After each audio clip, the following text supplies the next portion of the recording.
I'm trying to convince myself that track 6, My Way, isn't about Taylor Swift.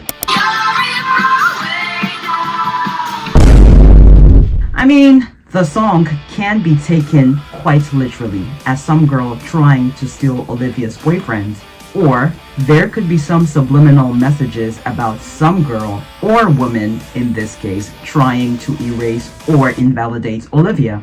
I also can't unsee this scene from Blank Space with this picture. Shit just got real.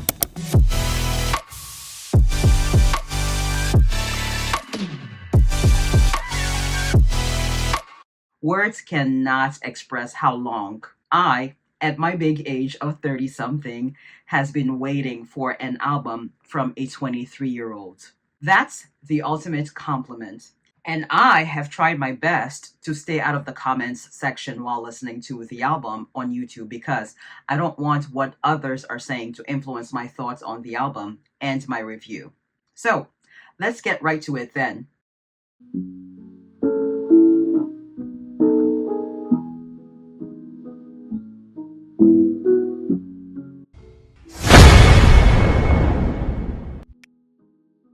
The rollout for the album was impeccable. I briefly discussed it in this video, so do check it out because it's a companion video to this one. I may not be a pop star, but lately I've been taking notes on how pop stars roll out and promote their projects because it's a work of art when done correctly. Also, the amount of press Olivia has been doing pre and post album release is insane. She is putting in the work, honey. Homegirl is not playing, and I have just been devouring these interviews to better understand the project and get to know her better, or at least what she wants us to know, because she's not going to tell us everything about herself because she's media trained. I know, no, I'm buttoned up. You're good. I was on Disney Channel, I'm media trained. That's why it has taken me so long to get this video out. I wanted to listen to the album and sit with it for some time as I do with other albums I'll be reviewing. And then I wanted to watch every single interview I can find for this album cycle. My reviews are getting longer and more thorough, so I would much rather take my time and drop the video when it's ready, much like Olivia does with her projects, rather than bowing to the pressure to post constantly just to remain relevant in the algorithm. Anyway, Olivia is not out here assuming the art will speak for itself, which is what some artists who are not even that established do. They release the album and don't do press at all, or they do minimal press, and so there's really not much context for the project. It's almost like they are not proud of their work or something. It's weird. You're being fucking weird. But Olivia, she's gathering the puzzle pieces for us listeners and fans to then assemble because she understands that no one is above self-promotion.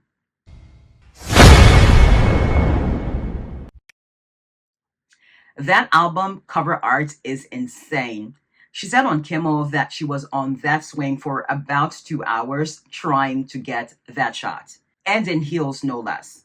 Sidebar, Ariana has similar shoes in her campaign for Petals, which I'll also be reviewing.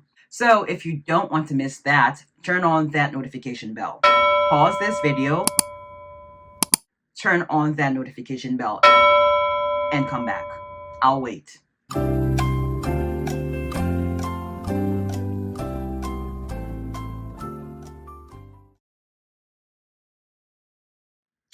So, the point I was making was that it seems like Mary Jane's or just chunky platform heels are back, and I love to see it. I got a pair myself. These shoes are like 9 years old, if you can believe it. I got them back in 2017. Don't worry, this isn't an ad. I just wanted to show off my shoes. It would have been cool though if this was a sponsored ad for Shoe Dazzle, which is where I got the shoes from. The album cover accurately depicts the quote-unquote girl so in love portion of the album because she looks so free and ecstatic on that swing. And then on the back of the record, she's laying in the grass almost in a fetal position, accurately depicting the quote-unquote you seem pretty sad portion. It's like she fell off the swing or perhaps her head was spinning and she needed to lay in the grass for a bit. Those are exactly the emotions she was expressing on this album. 1 minute being in the clouds because you're so in love, and the next you've hit an all time low because you're so in love, but still depressed. I find it interesting that Olivia is friends with Tate McRae, and Tate's last album, So Close to What, which was her third album also, was about a similar concept. Hitting a milestone and realizing it's not exactly how you had imagined it, with confetti and fireworks. Olivia's visuals are always so good. I've said this before, but it bears repeating. It must be that Pisces energy. Pisces are so creative. As far as inspiration for the album goes, Olivia said her inspiration came from a variety of places: other artists' music, conversations with friends, and her producer. As a matter of fact, the inspiration for the very long album title came from her longtime producer, Dan Nigro.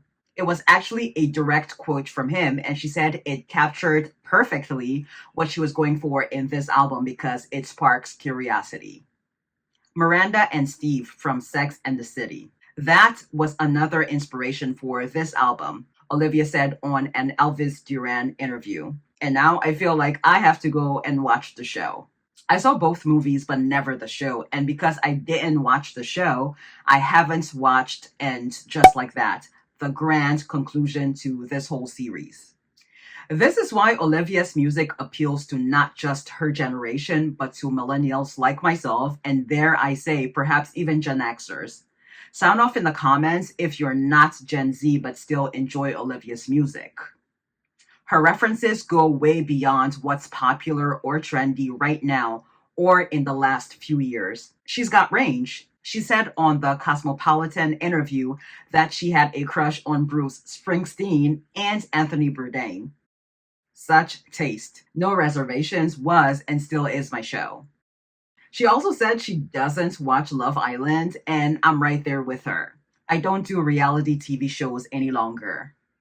The UK, specifically London, was another huge inspiration for the album, and there are many traces or Easter eggs of that throughout the album, which I'll get into once I discuss the tracks.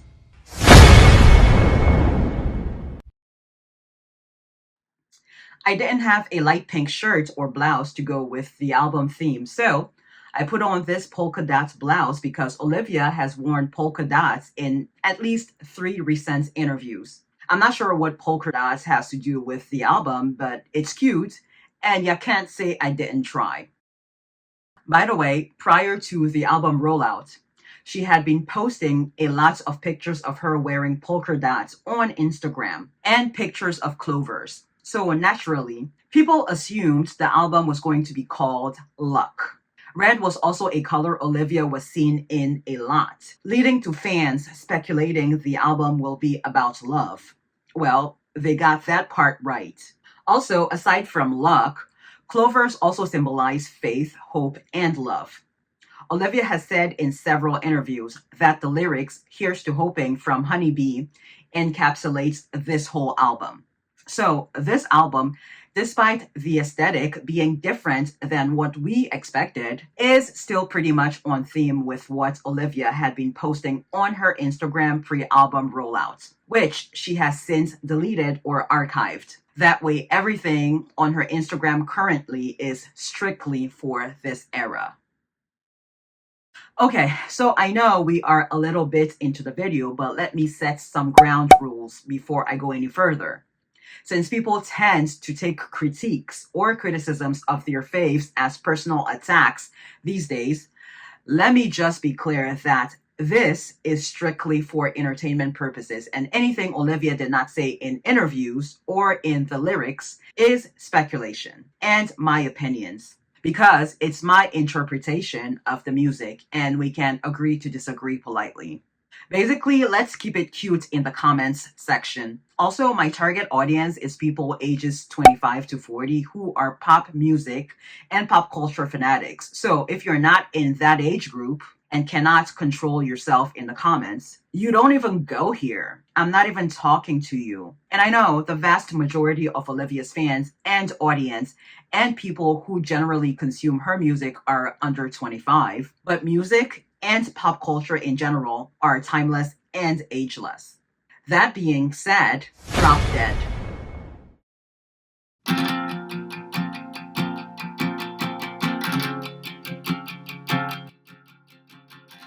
First single of this album, which has 3 music videos with different interpretations of the lyrics. The first and main music video was filmed in Versailles. The only other people in recent memory who have shut down a venue in Paris to film a music video were the Carters for Ape Shit. And so for Olivia to do that was an absolute boss move.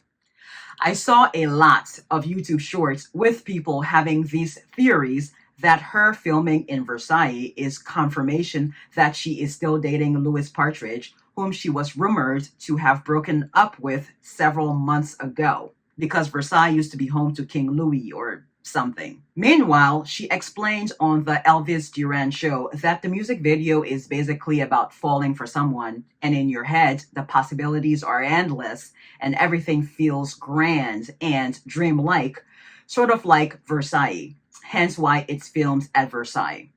That Versailles lyric was initially Piccadilly, but then she changed it.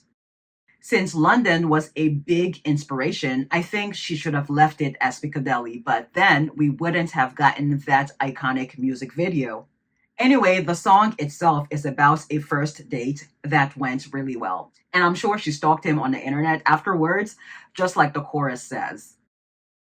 The first 30 seconds or so of this music video reminds me of Bad Idea, Right? From Guts. In that video, she's standing alone in a crowd, almost dissociating. It's giving going out after a breakup just to get your mind off things, and ending up actually thinking more about the breakup when you see other couples at the party making out. Editing Yaya here. There's actually a line in, I believe, Stupid Song that actually harkens back to this very thing, like going to a party on principle or something like that. I will insert it on the screen. So all of this is all interconnected and I think just brilliant. In the Drop Dead music video, she's equally standing alone in a crowd, but the energy is different this time. She's fantasizing in La La Land. The second music video for Drop Dead is vlog style and visually references the first 2 sentences of the first verse. I know that the bar closes at 11. I hope you never finish that beer. And then again in verse 2, she says, quote unquote, or taken that you were a star to France. And the third music video visually references the lyrics, quote unquote, one night I was bored in bed and stalked you on the internet. We also have the obvious nod to Just Like Heaven by The Cure, the lead singer of which Olivia performed with last year at Glastonbury, another UK inspiration. There was also pink chewing gum on one of the Pink Wall campaigns to promote the single as a nod to the lyrics, quote unquote, cause I got chewing gum and a bunch of stuff I'd like to know. And of course, the cover art for the single is her blowing a bubble with her gum. That's the one line in the whole song I find a bit awkward and childish. I imagine an elementary school girl saying that to her crush, not a 23-year-old. But then again, perhaps this was Olivia's attempt at incorporating lyrics that went with her new pink aesthetic. She did say in interviews this was the first time she made an album and could already see the visual component. In other words, the visuals were not an afterthought. Anyway, when the song dropped and I listened to it, I wasn't wowed. But then I wasn't wowed by Driver's License in 2021 either. I thought the song was annoying and it was everywhere.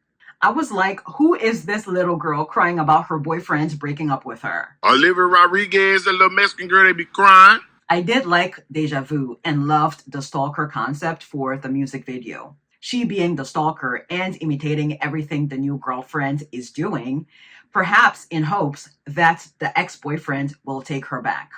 Reminds me of Cassie dressing like Maddie to get Nate's attention. Sidebar and totally headcanon, but wouldn't it be crazy if this concept of Cassie dressing like Maddie was inspired by the Deja Vu music video? I know Petra Collins didn't direct this particular music video, but she has directed a lot of Olivia's other music videos, including Drop Dead. This is Petra, our awesome director, who's a genius. We're so happy to have her. And she famously worked on Euphoria's visuals for season 1 before getting fired by Sam Levinson because she was quote-unquote too young to direct. Anyway, by the time Olivia's Good For You and Brutal came out, I was completely sold. I say all this to say, once I listened to Drop Dead a few more times and understood the concept behind it being filmed at Versailles, I now get it. Sour was about a breakup and all the feelings that come along with it. Guts was the aftermath of this breakup. And Noun with You Seem Pretty Sad for a Girl So In Love. This is a quote-unquote new person she's setting off on a journey with and bringing us along for the ride. But I think My Way would have made more of an impact as a lead single and picked up nicely from So American from Guts Spilled. That's actually my favorite track on the album. My Way, that is. As mentioned in the intro of this video, My Way sounds quite literal, and I was relating a little too hard to it. But Olivia is brilliant, and I doubt this song is only about one thing. She chose violence with this one. If this song is about Taylor, then Olivia is truly done being Mr. Nice Guy. When I worked for Disney, I had managers who could read you for filth with a smile on their faces. Some may call that fake. I call that the art of war. That is what this song is very much giving. And to top it all off, it has a 2000s rom-com sound to it. Get in, loser, we're going shopping.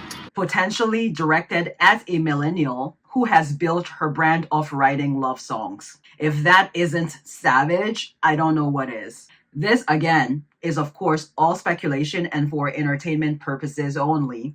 I am going off the lyrics because Olivia hasn't discussed this song much in any of the interviews I have watched. And I have watched something like 40 interviews. The only thing she said about this song was that this was one of the songs she wrote to track, which is not how she typically writes songs. The combination of Olivia not really being forthcoming about details to this song, as she is with other songs on the album, and her response to the rumors about tension between her and Taylor on Popcast really has me believing this song isn't just about some girl crossing the line with her boyfriend. The lyrics that hint at this are in the chorus about this person hanging on too hard and not getting the message, and then again in the bridge where she's telling this person to just stop and that she's won. Taylor has been out and about a lot lately. 'Cause you're everywhere to me. And while I see this as promo for the Life of a Showgirl era and the Toy Story soundtrack and potentially another album, some people view it as overexposure and feel inundated with her, especially since the album didn't do well. Numbers-wise, the album, The Life of a Showgirl that is, did exceptional. But as far as the public reception, it was a huge miss. Whereas if you look at some of Taylor's recent releases, there isn't much that differentiates them from each other. And I honestly think that Life of a Showgirl just sounds like Midnight's 2.0. If you listen to the new Taylor Swift album with your ears, I think you're going to be happy. But if you listen with your brain, I think you're going to be confused. I have folklore tattooed on my fucking knuckles. Like, this is not a secret. I want to talk about this album and why it is so extremely disappointing. I seem to be the only one, or one of the very few, who did not mind the album much for reasons I discussed in this video and other reasons I will be discussing in my review of the album a year later, because so much has happened that is related to this album. Again, if you don't want to miss that video due out in October, on the day the album was released, the 3rd, which is also my birthday, hit that notification bell.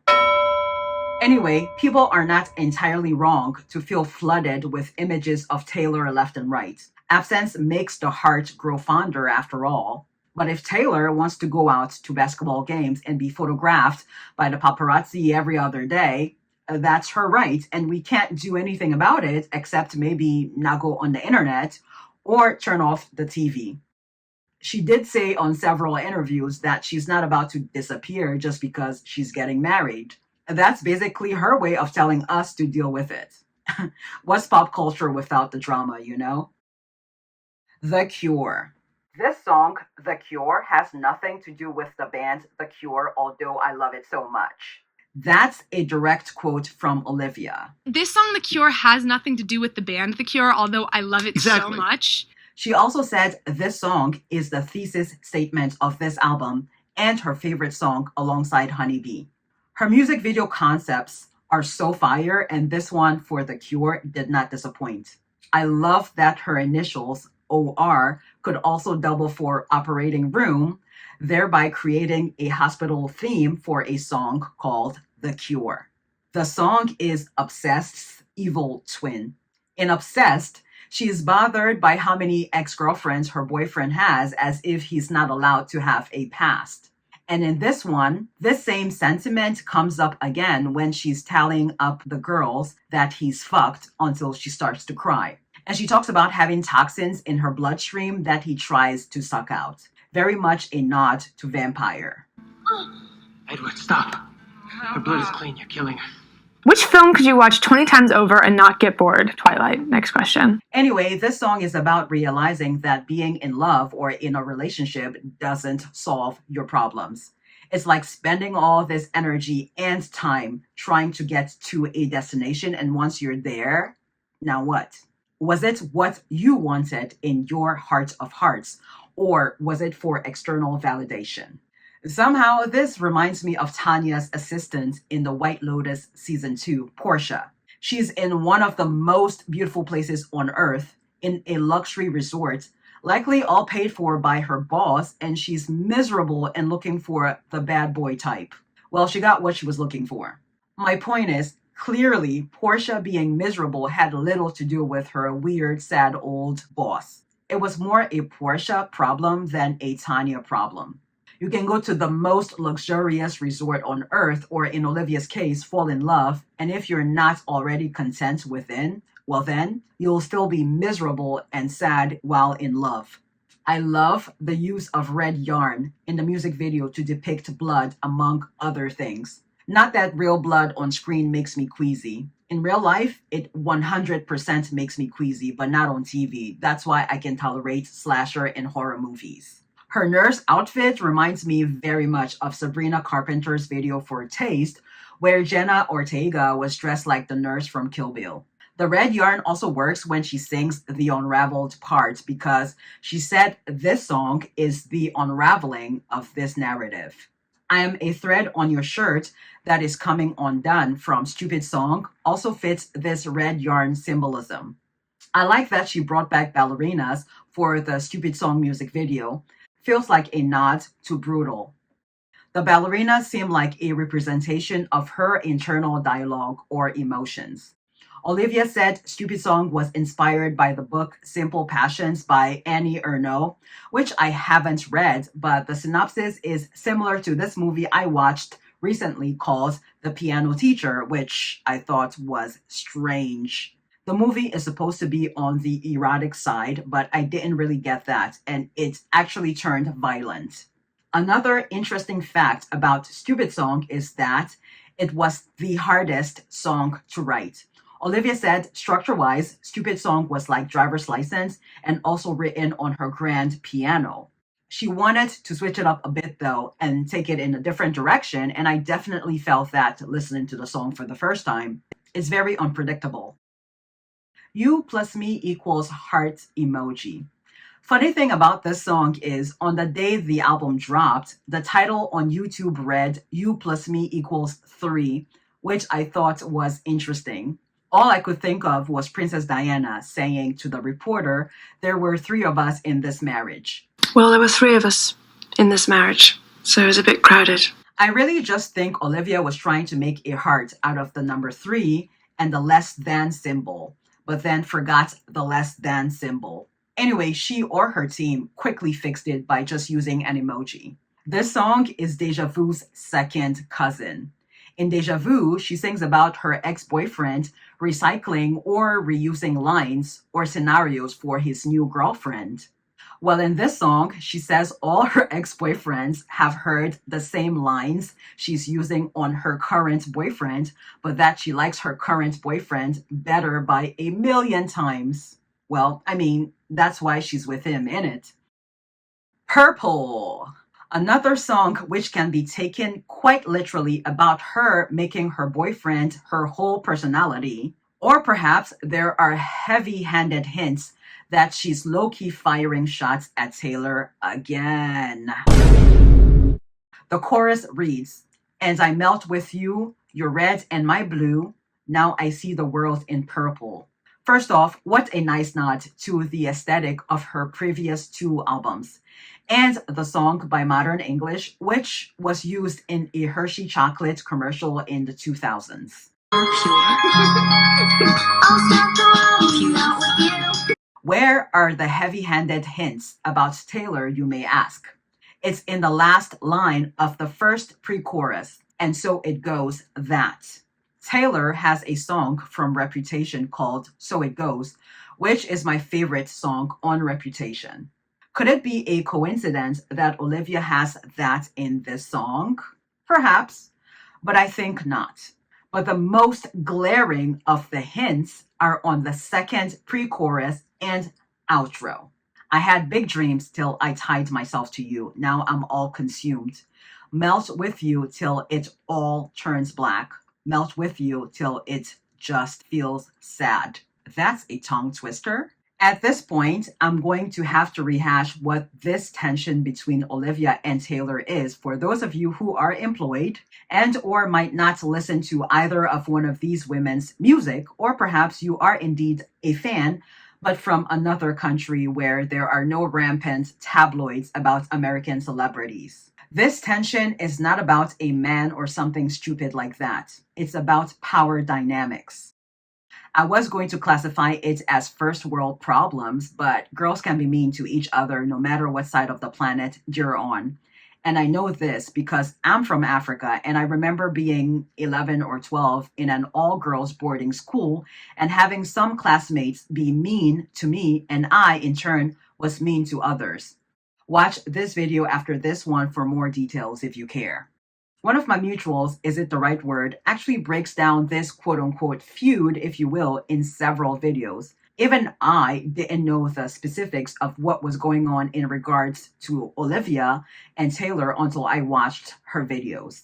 Of course, I had heard things, but I didn't piece it together like she has. And while some of it may be speculation, it makes a lot of sense. It lines up with information that is public domain. Her sign-off at the end of each video is, quote-unquote, "The gray area is where the truth lives," which is brilliant because with a lot of these topics about celebrities who are people we do not know, nothing is ever black and white. There is a gray area. Also, Olivia has said in several interviews on this album press tour that this album is a more nuanced and grounded take on being in love. She said something to the effect of playing around in the gray area. As I record this video, she, as in Is It the Right Word, the YouTube channel I referenced above, may have posted yet another video on this topic since the release of this album, which I will check out after my video goes live. So anyway, it's like this. Prior to 2021, Olivia had been a lifelong fan of Taylor among several other artists, and she was vocal about it the same way she's vocal about her other musical influences like Fiona Apple, The Cure, Depeche Mode, and Weezer. So Olivia releases Deja Vu, her second single of her first album, Sour, and the song I referenced earlier, and she said the yelling in the bridge was inspired by Taylor's Cruel Summer.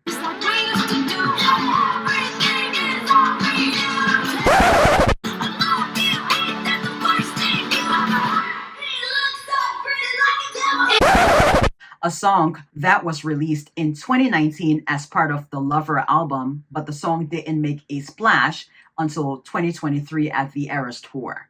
It's worth noting that Taylor was on track to tour this album in 2020, but obviously the world shut down then, which is why she started out the Eras Tour with songs from that album, most notably Miss Americana and The Heartbreak Prince, followed by Cruel Summer.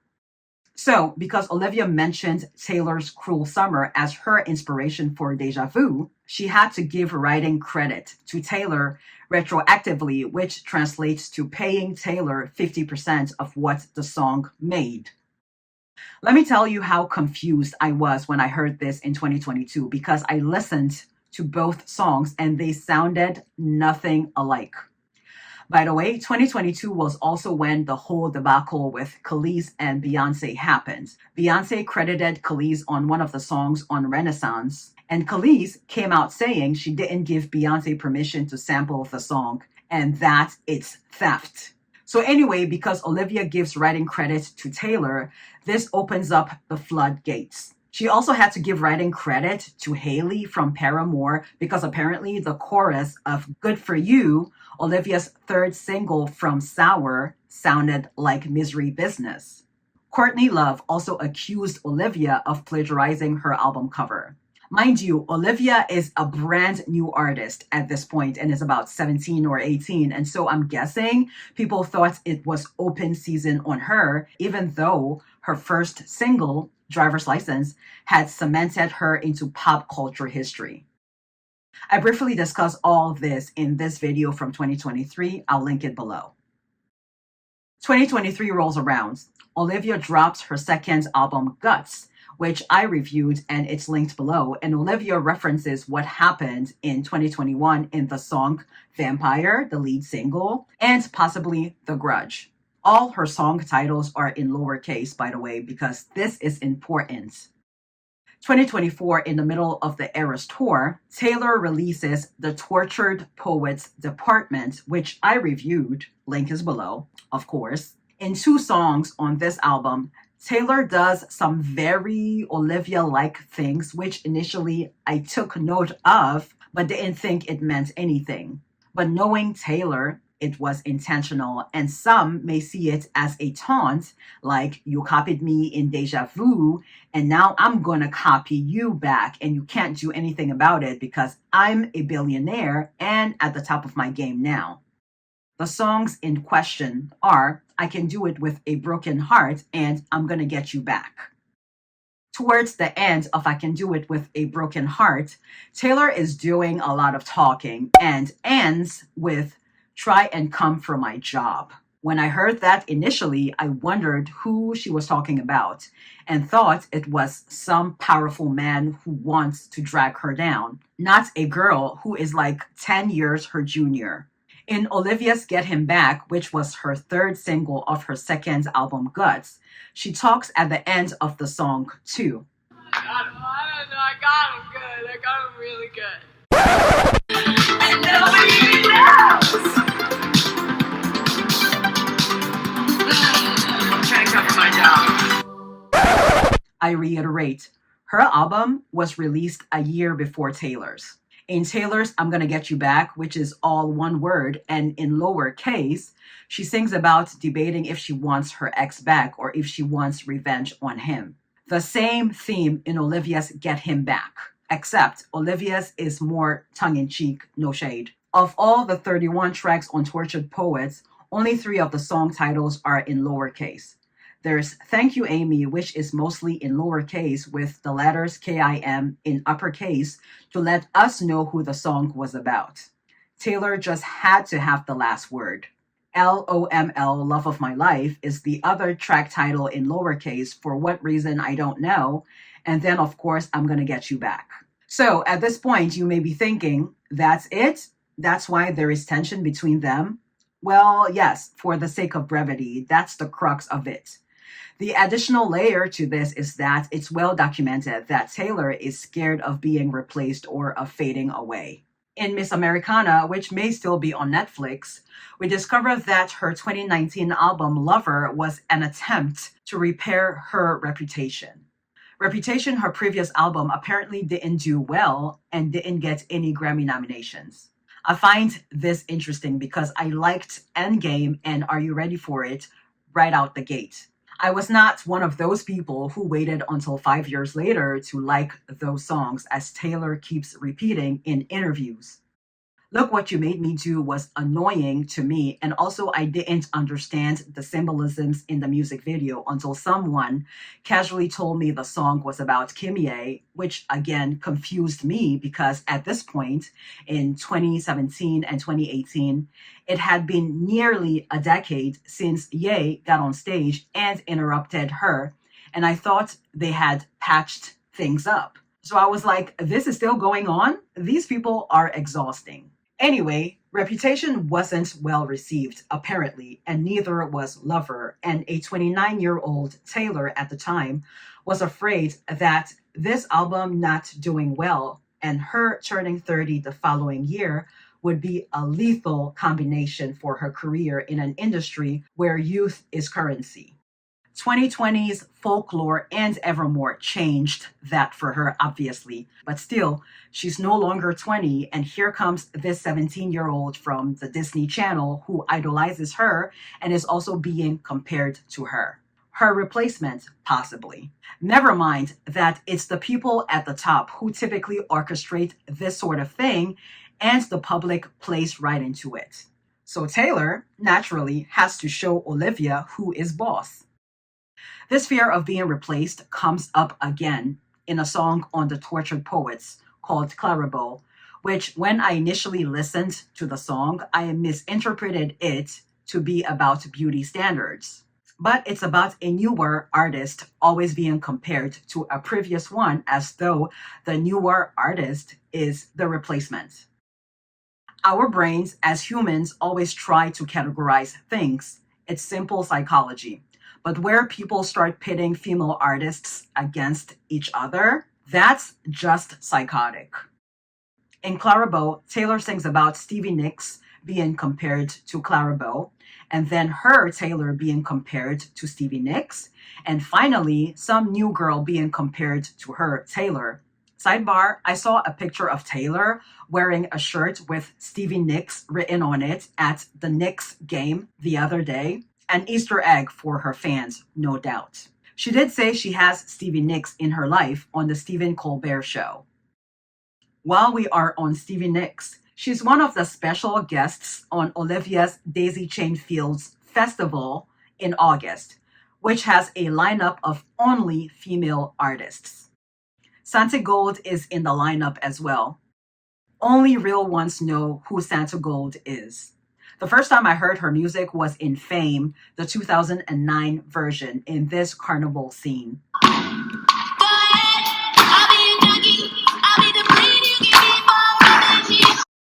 Back to Purple. The song could simply just be about a relationship that went south.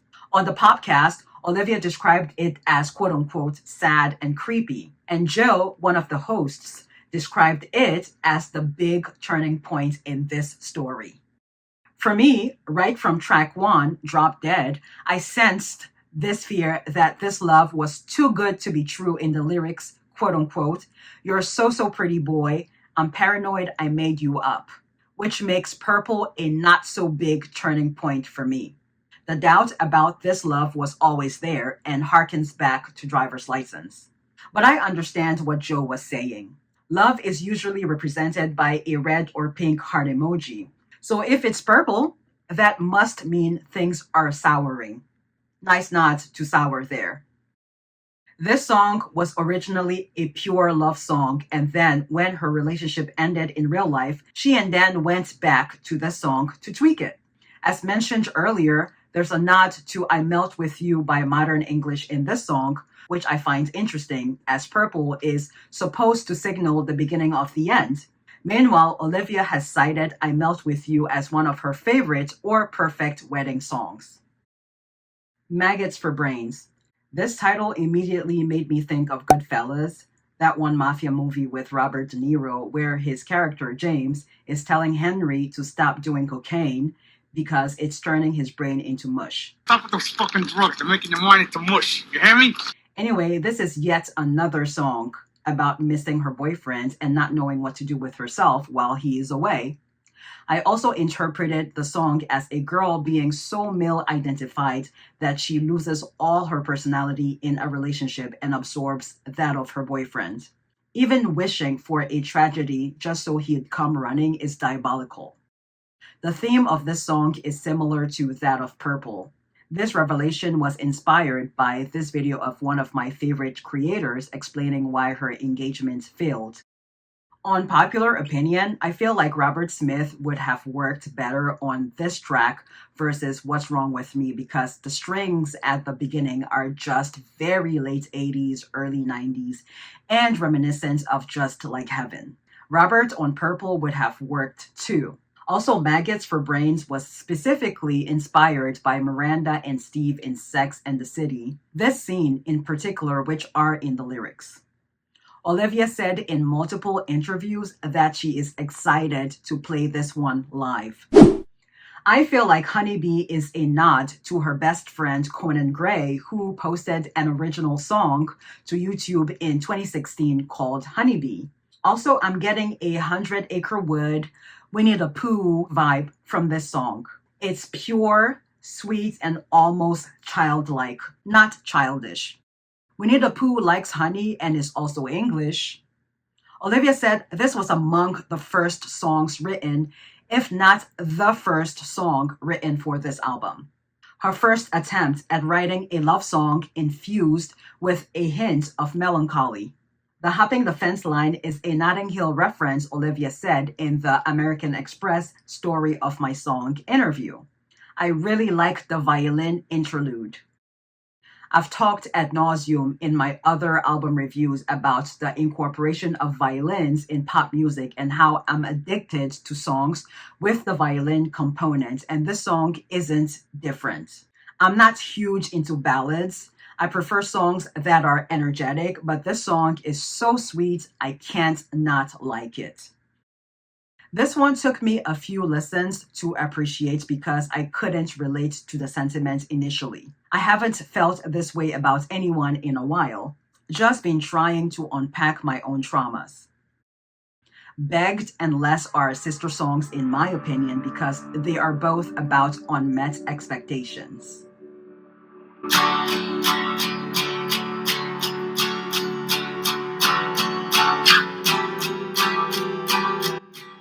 I love the evolution of this story. Very chronological. It starts off on a high note after a first date that goes well, and then she goes from yearning to being obsessive and clingy. Then she starts realizing this isn't going well, and by the end of the album, she's grown a little from the experience and knows herself a bit more, including what she will and won't tolerate in her next relationship, both from herself and the other person. And now it's curtains closed and fades to black on that relationship. Memories go dark. Perfect words to end an album about a relationship that went sour with. While the color Olivia has been associated with for the last 4 years may have changed, the music is still giving. We still get the raw, ugly, and vulnerable emotions. We get the creative ways she describes universal experiences. We get lots of accountability as well. I've mentioned previously in this video that while color may be necessary for world building and to set a tone, I don't really care that much about it. But from a branding standpoint, I do understand why aesthetics or color is necessary. It makes the artist stand out in a sea of other artists. But anyway, just because she's changed colors for this album doesn't change the fact that she still likes purple. I mean, one of the tracks is titled Purple, for heaven's sake, and she mentioned in the Cosmopolitan interview that she still loves purple. I actually like that she went in a slightly opposite direction than what some fans were speculating, which was that the album color theme will be red. Even I fell for it. What's the fun in being predictable and in people figuring out your next move? It takes all the mystery and anticipation out of it. Olivia went in a different direction to match where she is in her life at the moment, but not so different that we are wondering where the Olivia we know went, you know? It's familiar, but with a twist. And now for the elephant in the room. Is this album deserving of AOTY, Album of the Year? No. And it pains me to say that after all the praise for the album. Now, if you've listened to the album and think it's deserving of Album of the Year, that's great. I won't argue with you or try to convince you otherwise because that's how you feel and your feelings are valid. Just like mine equally are, and I feel that there are other albums released this year so far that are stronger contenders for the coveted Album of the Year. And there are still more anticipated albums to come. The year is still young. And that's that. I'd like to know, oh my God, get it. Poets department, which,